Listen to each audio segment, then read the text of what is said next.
Olá, no Ideias da Aldeia de hoje eu tenho o prazer de conversar com a senadora Marina Silva, que recentemente deixou o Ministério do Meio Ambiente para assumir suas funções no Senado da República. Mas antes veio ao Acre para rever amigos e nós aproveitamos para bater esse papo. É sempre bom recebê-la. Boa noite, Marina. Sempre bom recebê-la no Ideias da Aldeia. Obrigada. No Ministério do Meio Ambiente, Marina Silva criou quase 24 milhões de hectares de novas áreas de conservação federais, aprovou o Plano Nacional de Recursos Hídricos, reestruturou o Ministério do Meio Ambiente com a criação de uma nova secretaria, do Instituto Chico Mendes e do Serviço Florestal Brasileiro. Também contribuiu para a aprovação da Lei da Mata Atlântica. Por meio de conferências nacionais de meio ambiente, Marina Silva abriu amplo debate sobre as políticas socioambientais.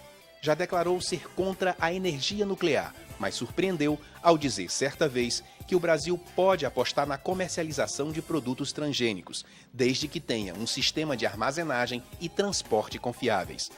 Para ela, a ideia de juntar meio ambiente e desenvolvimento é a equação deste século. Eleita pelo jornal inglês The Guardian como uma das 50 pessoas que podem salvar o mundo, Marina Silva se tornou uma das maiores referências pela defesa do meio ambiente. Aos 50 anos de idade e após 5 anos à frente do Ministério do Meio Ambiente, Marina deixa o cargo e diz que volta ao Senado para buscar a sustentabilidade política fundamental para as ações ambientais. Marina, antes de começar, eu queria te perguntar como você está. Eu sei que você passou por uma decisão difícil, uma decisão política difícil, e eu queria saber como é que você está nesse momento. Olha, como você disse, é uma decisão difícil.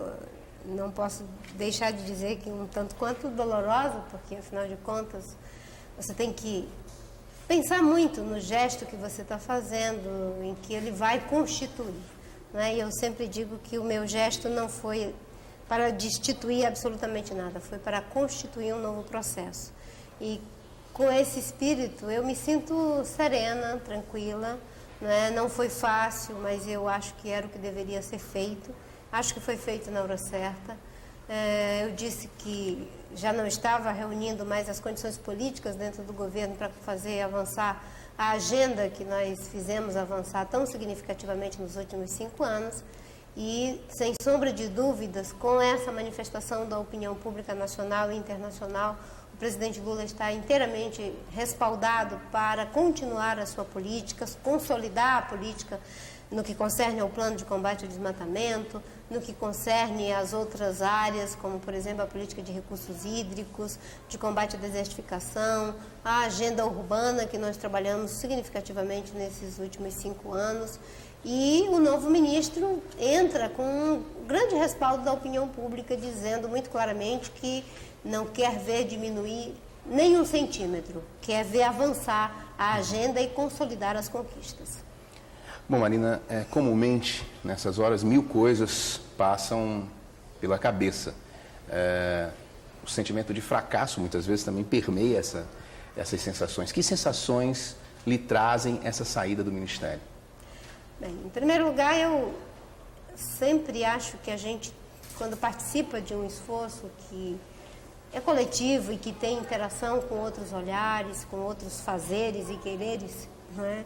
Você não pode ter a pretensão de achar que vai sair tudo como você imaginou, como você pensou. Senão seria um processo unilateral e isso não existe. E em vários momentos, quando as ideias que eu advoguei não foram devidamente acolhidas, mesmo assim eu sentia que estávamos avançando naquilo que era estratégico e fundamental. Nesse momento, a minha avaliação é de que esses avanços estratégicos estavam começando a ficar comprometidos.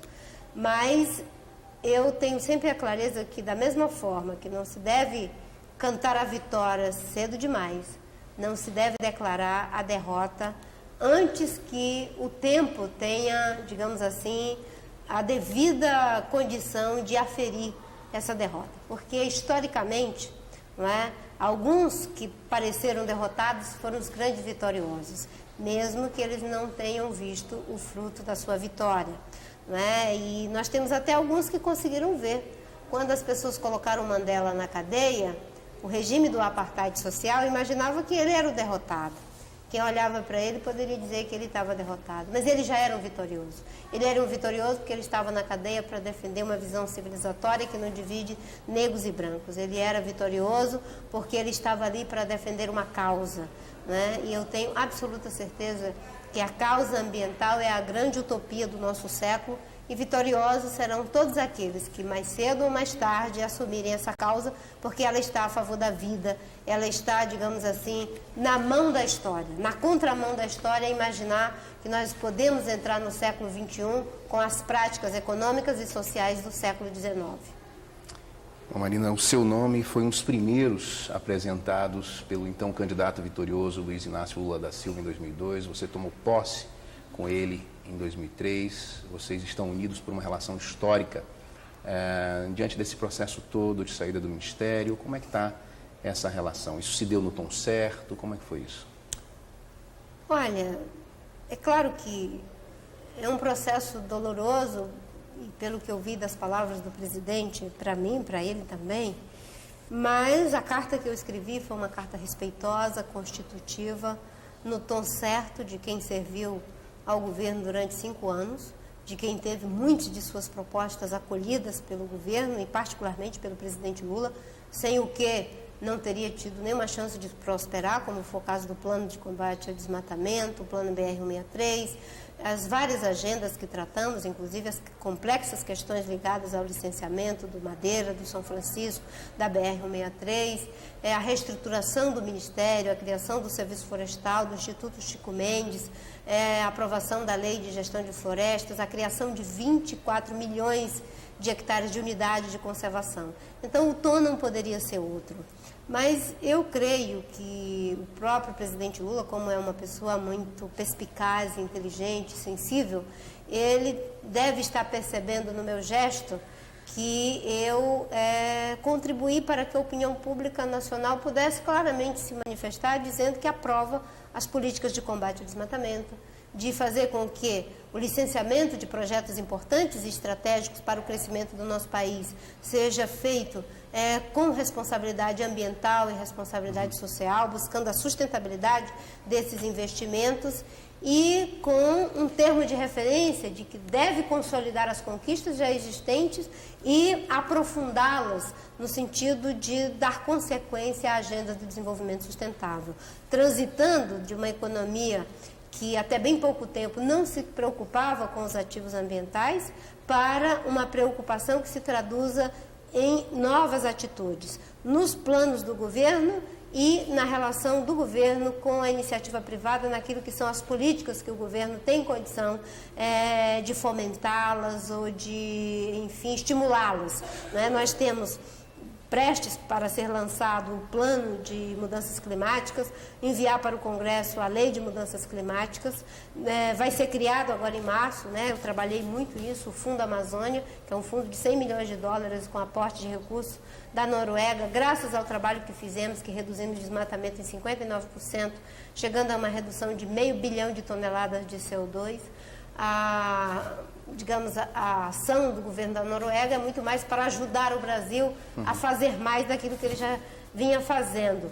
E eu me sinto muito feliz de ter deixado, digamos assim, uma base estruturada, com bons frutos a serem colhidos pelo futuro ministro, o próximo ministro, que é o meu colega Min, que é quem conheço há 20 anos e sei que é uma pessoa comprometida com a agenda ambiental.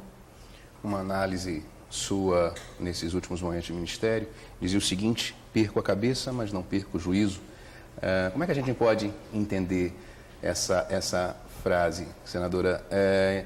Alguma coisa nesses momentos chegou a tocar a ética da Marina, que veio lá do Seringal Bagaço, quer dizer, essa relação entre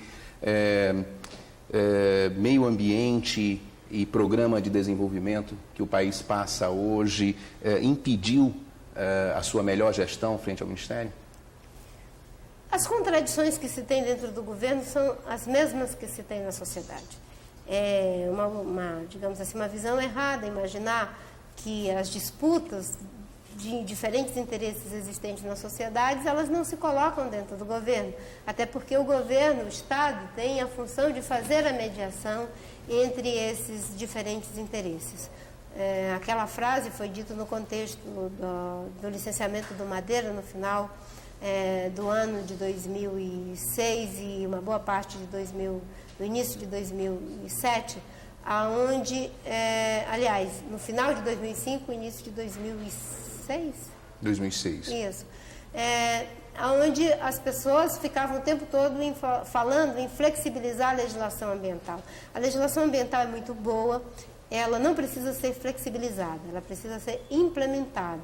Para ser implementada, há que se criar as estruturas, tanto no âmbito do governo federal quanto dos governos estaduais e municipais, para que se ganhe agilidade sem perca de qualidade nos processos de licenciamento.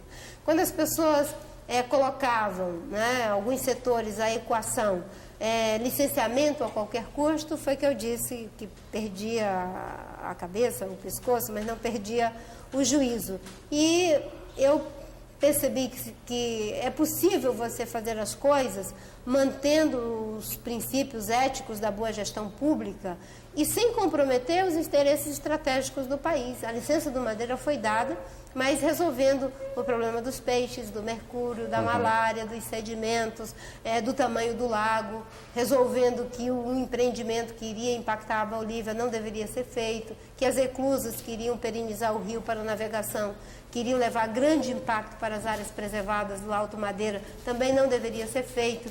Isso é uma inovação que é mais do que uma inovação tecnológica, não é? É uma mudança civilizatória. Se nós já temos os meios técnicos para fazer, o que nós precisamos é de tomar a decisão ética de fazer, utilizando esses meios em benefício da sociedade, do desenvolvimento e da proteção dos recursos naturais. Essa foi a minha opção durante todo o governo e graças a Deus que durante esses 5 anos eu pude manejar todas essas contradições sem ferir aquilo que eu acho que é essencial na frente de uma gestão pública, né? Manter os princípios da constitucionalidade, da impessoalidade, né? Daquilo que faz com que você possa olhar para o empreendedor dos grandes projetos de infraestrutura, ou para aquele que faz exploração florestal, ou para o assentado, ou para alguém das ONGs, e dizer com integridade diante de Deus e dos homens que você está seguindo a lei e de que você está mediando interesses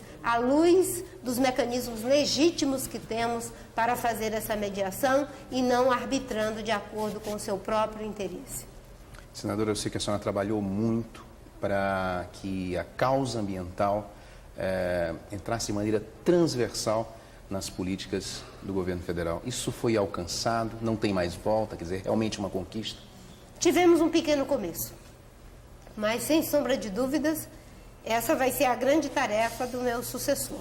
Nós estabelecemos 4 diretrizes: controle e participação social, desenvolvimento sustentável, fortalecimento do Sistema Nacional de Meio Ambiente e política ambiental transversal. A ideia de transversalidade do desenvolvimento sustentável é, sem sombra de dúvida, o grande desafio do governo brasileiro, do Estado brasileiro, da sociedade, e é o desafio do mundo inteiro, de que se possa pensar meio ambiente não de forma isolada, mas como parte da equação de desenvolvimento. Os países desenvolvidos vão ter que mudar suas economias carbonizadas a partir de energia fóssil para energia limpa. Essa é uma equação que todos estão tentando resolver. Os países em desenvolvimento têm que crescer, gerar emprego, renda, melhorar a qualidade de vida das pessoas, mas sem reivindicar o direito de destruir suas florestas, sem querer cometer os mesmos erros que se cometeu há 50 anos atrás com a Revolução Industrial. Até porque naquela época não se sabia os males que se estava causando o planeta. Hoje nós sabemos. Hoje o que nós temos que fazer é o nosso próprio dever de casa e buscar, junto aos países desenvolvidos, nos espaços multilaterais, transferência de tecnologia, de conhecimento, para que possamos mudar o modelo de desenvolvimento. Porque não é fácil fazer essa mudança, não vai acontecer de uma hora para outra, mas é preciso começar. O que não se pode é ficar num discurso atrasado, não é? Reivindicando continuar destruindo floresta para garimpar nutrientes, para criar gado ou plantar grãos. Nós já temos tecnologia na Embrapa que nos ajudam a dobrar a nossa capacidade de produção sem derrubar mais a floresta. Por que não utilizar, por que não dispor os meios? Nós até já colocamos no Programa Amazônia Sustentável, né, no Plano Arco Verde, 1 bilhão de reais para a recuperação de área degradada. São mais de 2 bilhões de reais para a inovação tecnológica, para assistência técnica, para que se possa viabilizar manejo de pastagem, a utilização intensiva das áreas que já foram desmatadas para evitar avanço sobre a floresta. Nós já temos um Serviço Florestal Brasileiro que pode, digamos assim, efetivamente fazer com que a economia florestal do Brasil e na Amazônia tenha uma nova etapa que seja feita a partir do manejo com a certificação de origem. Nós saímos nos últimos 5 anos de 300 mil hectares de floresta certificada para 3 milhões de hectares de floresta certificada. Mas isso é apenas o começo. Mas já é um bom começo. Sem dúvida que é um bom começo. Senadora Marina, nós vamos fazer um breve intervalo e continuamos nossa conversa no próximo bloco. Não saia daí, o Ideias da Aldeia volta daqui a pouquinho.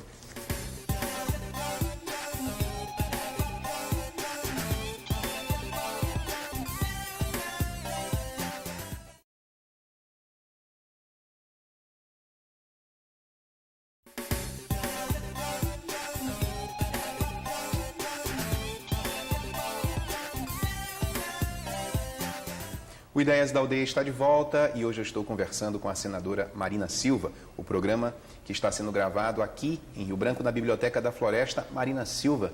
Marina, é um espaço que tem uma importância fundamental para a formação dessa nova geração de acrianos, né? Eu gosto muito desse espaço. Eu também, ficou muito bonito e me sinto honrada de dar o nome à Biblioteca da Floresta. Até porque a visão que se tem de conhecimento muitas vezes é apenas do conhecimento, dos postulados denotativos da ciência ocidental branca. É verdade. As pessoas não pensam que o conhecimento também é produzido de outras formas, a partir do saber narrativo. E acho que a Biblioteca da Floresta é esse esforço de fazer uma síntese entre esses dois olhares, né? Equilíbrio entre dos dois postulados, né? Fazer esse encontro entre o olhar da ciência ocidental, que é fundamental na resolução de vários problemas do presente, e o olhar da tradição milenar dos índios, das comunidades tradicionais, que é fundamental na resolução dos problemas dos tempos. Verdade.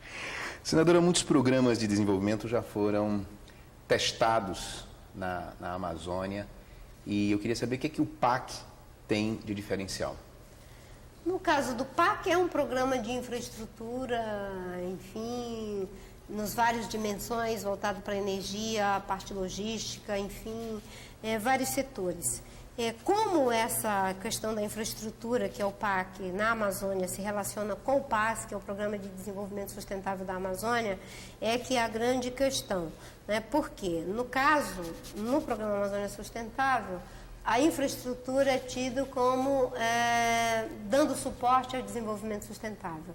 E se é para esse objetivo, o próprio projeto ele tem que incorporar critérios de sustentabilidade quando do seu planejamento, da sua realização, como é o caso das estradas, das hidrelétricas, ou qualquer outro empreendimento. E as atividades de modo geral, como agricultura, pecuária, exploração florestal, o uso da biodiversidade, o que quer que seja, o turismo. Então, o PAS é, digamos assim, o espaço norteador de todas as ações, porque ele tem 4, digamos, eixos básicos, né? A infraestrutura logística para o desenvolvimento sustentável, o ordenamento territorial e fundiário, a questão da inovação tecnológica e o combate às práticas insustentáveis. Dentro desses 4 eixos, você orienta todo um conjunto de ações para a Amazônia que já se configuram em questões muito concretas, como é o caso do Plano de Combate ao Desmatamento, que nos últimos 4 anos vem sendo implementado, que já nos levou a uma redução de 59% do desmatamento, a questão do Programa de Comunidades Tradicionais, que está pronto para ser lançado, o plano, o Plano Arco Verde, que vai trazer todo um suporte para esse novo momento em que, digamos, o cerco às práticas ilegais estão se fechando com a criminalização da cadeia produtiva ilegal, com a resolução do Conselho Monetário que veda o crédito para quem produz em área ilegalmente desmatada, e com esses mecanismos você vai ter crédito, por exemplo, para recuperação de área degradada, né, para recuperação de reserva legal, você vai ter o apoio para o incentivo a práticas produtivas sustentáveis com inovação tecnológica da Embrapa, treinando mais de 4.000 pessoas, para que essas pessoas possam orientar, não é, a produção da pecuária com manejo de pastagem, com recuperação de pastagem, sem precisar ficar derrubando floresta para poder garimpar nutriente, com baixa produtividade por hectare. Enfim, é um conjunto de medidas que estão em curso para dar uma nova dimensão ou um novo paradigma para o desenvolvimento da Amazônia na sua totalidade, né? Desde os grandes projetos de infraestrutura até mesmo as práticas mais modestas da agricultura familiar dentro de programas como é o caso do Proambiente. Bom, realmente um conjunto de medidas que tem um tempo, né? E aí eu comecei a pensar, diante dessa análise, como é possível balizar o primeiro e o segundo momento da política ambiental, considerando os dois mandatos do Lula. No primeiro, como é que isso foi desenhado e qual era a estratégia para esse segundo momento? Bem, no primeiro momento a opção foi de fazermos processos estruturantes, né? Aprovar a Lei de Gestão de Florestas Públicas para ter um manejo florestal sustentável, o Plano de Combate ao Desmatamento, o Programa Amazônia Sustentável, isso pegando a questão da Amazônia, né? Em outros setores, nós temos para o semiárido o Plano de Combate à Desertificação, por exemplo, nós temos o Plano Nacional de Recursos Hídricos, que também está em curso, nós temos um conjunto de medidas voltado para a criação de unidades de conservação, que nos levou, nesses últimos 5 anos, a criar 24 milhões de hectares de unidades de conservação, representando 40% de tudo que foi criado até agora. Então, nesse primeiro momento, as questões estruturantes. No segundo momento, no meu entendimento, era exatamente dar curso à agenda do desenvolvimento sustentável. Até porque o combate às práticas ilegais precisa continuar e com muita força, mas eles já nos dão uma base para, em cima dessa base, começar esse trabalho de utilizar as áreas que já foram desmatadas. Na Amazônia nós temos 165 mil quilômetros quadrados de área desmatada que estão abandonadas ou semi-abandonadas. O ministro da Agricultura diz que se nós utilizarmos corretamente essas áreas, nós podemos dobrar a nossa produção sem precisar derrubar mais uma árvore. Então, esse é o grande desafio do Brasil, né? No caso dos biocombustíveis, por exemplo, nós temos que ter a clareza de que eles devem ser produzidos com sustentabilidade social e ambiental, que eles são uma alternativa de produção de energia limpa para o Brasil e algumas regiões do mundo, mas que não pode comprometer a segurança alimentar. Daí o zoneamento agrícola que está sendo feito pelo Ministério do Meio Ambiente, pelo Ministério da Agricultura, junto com vários ministérios, inclusive o Ministério do Meio Ambiente, ser fundamental para que possamos qualificar os nossos biocombustíveis e o nosso etanol, de forma que eles sejam preferidos nos mercados externos, porque eles têm sustentabilidade ambiental e sustentação social. Marina, muito se fala de políticas ambientais para a Amazônia, e é claro que na maioria delas é preciso considerar o componente renda para essas pessoas que vivem na floresta, mas muitas vezes nós esquecemos das vidas simples, das histórias simples de vida dessas pessoas. A geração de renda que nós comumente conhecemos, baseada na moeda, deve ser a referência para esses para mais de 20 milhões de amazônidas, quer dizer, para essas pessoas que vivem na floresta, ou outros valores precisam ser considerados? Não há dúvida de que outros valores precisam ser considerados. Não há como homogeneizar os processos econômicos e de renda na Amazônia.